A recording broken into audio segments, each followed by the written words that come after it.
This is going to be a basic overview on JavaScript objects. Think of an object as a container that can store a bunch of different information. And within that container or that object, you can have a ton of different names with values assigned to those names.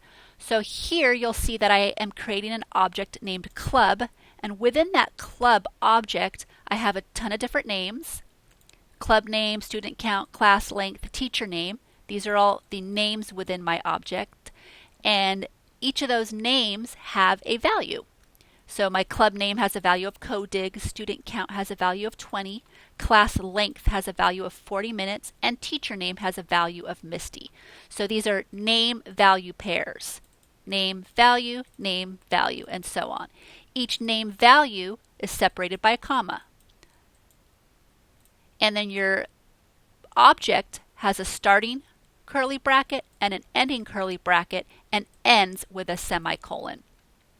You can then pull out the values for each of these names for within your object by specifying the object name, which is club, period, and then call the actual name that you want to pull the value for. So here I'm saying call the club object, pull out the value for club name, which will be CodeDigs.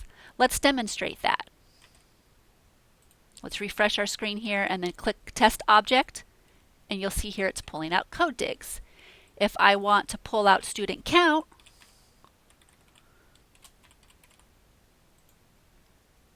I would change the name to student count, which will pull out 20, the value of 20.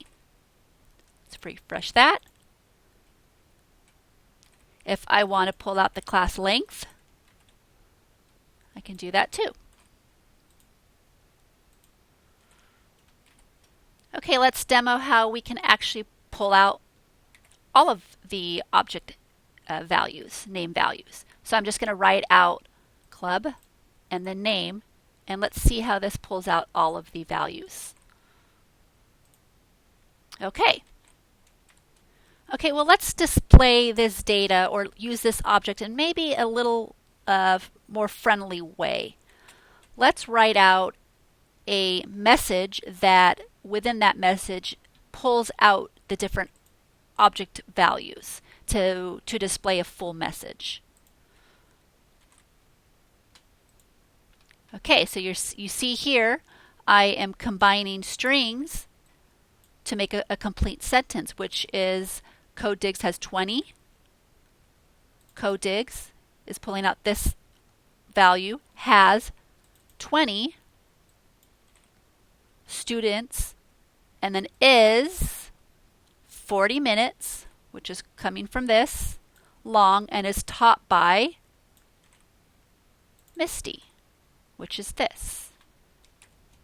There's a ton more we can do with objects. In future lessons, you'll learn how to actually add items to an object dynamically, how to change items within an object, and how to do a lot more with object values within your games.